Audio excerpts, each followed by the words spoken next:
حضرت زین العابدین رحمۃ اللہ علیہ روزانہ 1000 رکعت پڑھتے تھے۔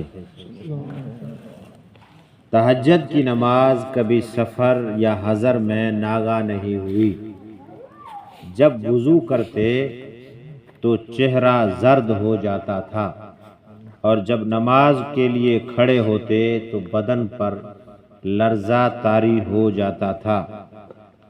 کسی نے دریافت کیا تو فرمایا، کیا تمہیں خبر نہیں کہ کس کے سامنے کھڑا ہونے جا رہا ہوں؟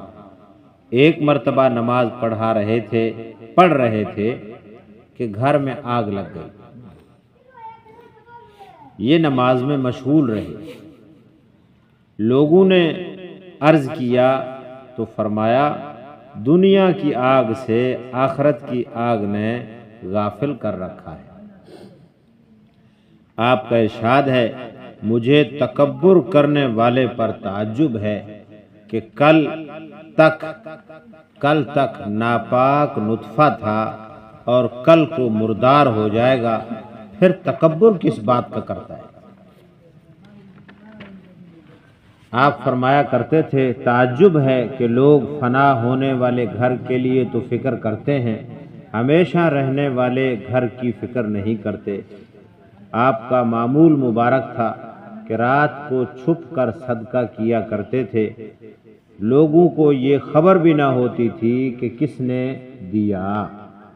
جب آپ کا انتقال ہوا تو 100 گھر ایسے نکلے جن کا گزارا آپ کی مدد سے ہوتا تھا۔ حضرت علی المرتضیٰ رضی اللہ تعالیٰ عنہ کے متعلق آتا ہے کہ جب نماز کا وقت آتا تو آپ کے چہرے کا رنگ بدل جاتا تھا اور بدن پر کپکپی آ جاتی تھی۔ کسی نے پوچھا تو ارشاد فرمایا کہ اس امانت کے ادا کرنے کا وقت ہے جس کو آسمان اور زمین نہ اٹھا سکے، پہاڑ اس کے اٹھانے سے عاجز ہو گئے، میں نہیں سمجھتا کہ اس کو پورا کر سکوں گا یا نہیں کر سکوں گا۔ حضرت عبداللہ ابن عباس رضی اللہ تعالی عنہما جب اذان کی آواز سنتے تو اس قدر روتے کہ چادر تر ہو جاتی، رگیں پھول جاتی، آنکھیں سرخ ہو جاتی۔ کسی نے عرض کیا کہ ہم تو اذان سنتے ہیں مگر ہم پر تو ایسا اثر نہیں ہوتا، آپ اس قدر کیوں گھبراتے ہیں؟ ارشاد فرمایا، اگر تمہیں معلوم ہو جائے کہ مؤذن کیا کہتا ہے تو راحت و آرام سے محروم ہو جاؤ اور نیندیں اڑ جائیں۔ اس کے بعد اذان کے ہر جملے کی تنبیہ کو مفصل ذکر فرمایا۔ ایک شخص نقل کرتے ہیں، میں نے حضرت ذوالنون مصری رحمۃ اللہ علیہ کے پیچھے عصر کی نماز پڑھی۔ جب انہوں نے کہا اللہ اکبر تو لفظ اللہ کے وقت ان پر جلال الہی کا ایسا غلبہ تھا گویا ان کے بدن میں روح ہی نہیں رہی، بالکل مبہوت سے ہو گئے، اور جب اکبر زبان سے کہا تو میرا دل ان کی اس تکبیر کی ہیبت سے ٹکڑے ٹکڑے ہو گیا۔ حضرت اویس قرنی رحمت اللہ علیہ مشہور بزرگ ہیں اور تابعی ہیں۔ بعض مرتبہ رکوع کرتے اور تمام رات اسی رکوع کی حالت میں گزار دیتے تھے۔ کبھی سجدے میں یہی حالت ہوتی کہ تمام رات ایک ہی سجدے میں گزار دیتے تھے۔ عصام رحمت اللہ علیہ نے حضرت حاتم بلخی سے پوچھا، آپ نماز کس طرح پڑھتے ہیں؟ فرمایا، جب نماز کا وقت آتا ہے اول نہایت اطمینان سے اچھی طرح وضو کرتا ہوں اور پھر اس جگہ پہنچتا ہوں جہاں نماز ادا کرنی ہے۔ اول نہایت اطمینان سے کھڑا ہوتا ہوں، گویا کعبہ میرے منہ کے سامنے ہے اور پاؤں میرا پل صراط پر ہے، داہنی طرف جنت ہے اور بائیں طرف جو دوزخ ہے۔ موت کا فرشتہ میرے سر پر کھڑا ہوا ہے اور میں یہ سمجھتا ہوں یہ میری زندگی کی آخری نماز ہے۔ پھر کوئی اور نماز شاید میسر نہ ہو، اور میرے دل کی حالت کو اللہ ہی جانتا ہے کہ اس کے بعد نہایت عاجزی کے ساتھ اللہ اکبر کہتا ہوں، اور پھر معنی کو سوچ کر قرآن پڑھتا ہوں، تواضع کے ساتھ رکوع کرتا ہوں، عاجزی کے ساتھ سجدہ کرتا ہوں، اطمینان سے پوری نماز پڑھتا ہوں، اس طرح کہ اللہ کی رحمت سے اس کے قبول ہونے کی امید بھی رکھتا ہوں، اور اپنے اعمال سے مردود ہونے کا خوف بھی کرتا ہوں۔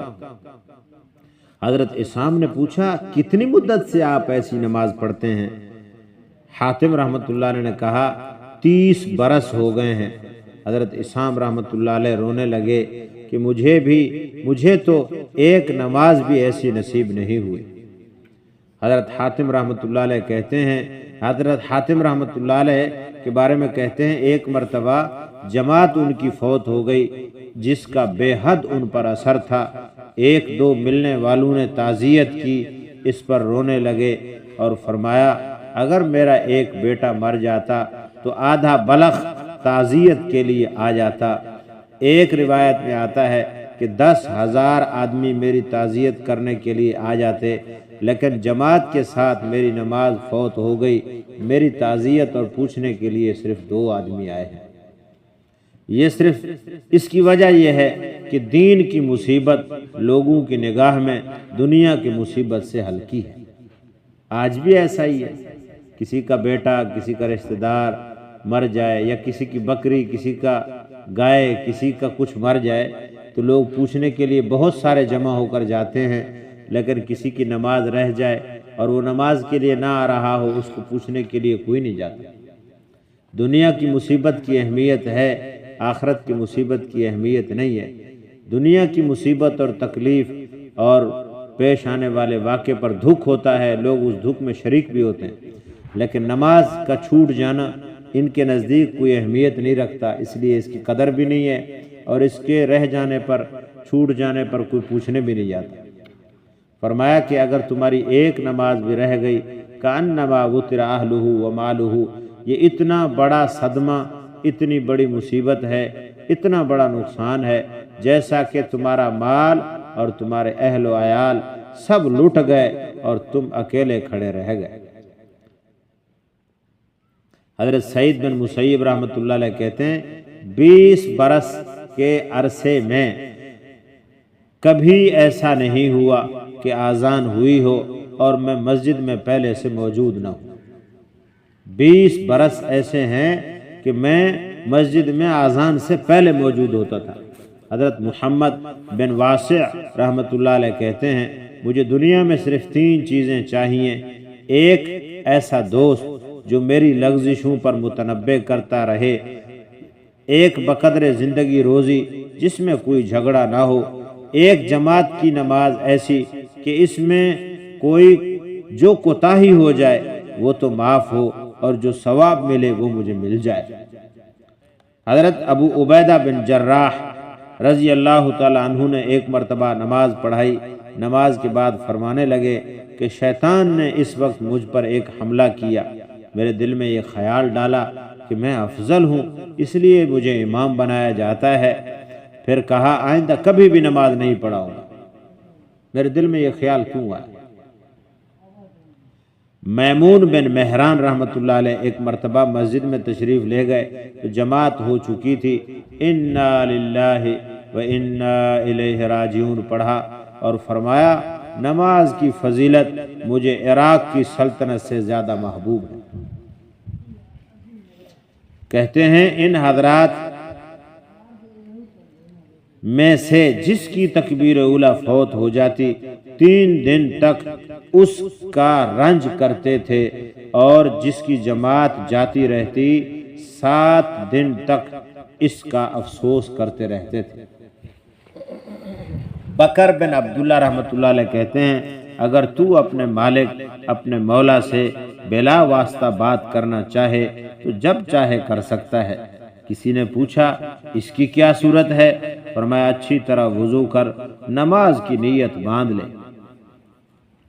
حضرت عائشہ صدیقہ رضی اللہ تعالی عنہ فرماتی ہیں کہ ہم حضور صلی اللہ علیہ وسلم سے باتیں کر رہے ہوتے تھے اور حضور ہم سے باتیں کر رہے ہوتے تھے، لیکن جب نماز کا وقت آ جاتا تو ایسے ہو جاتے گویا ہم کو پہچانتے ہی نہیں، اور ہمہ تن اللہ کی طرف مشغول ہو جاتے تھے۔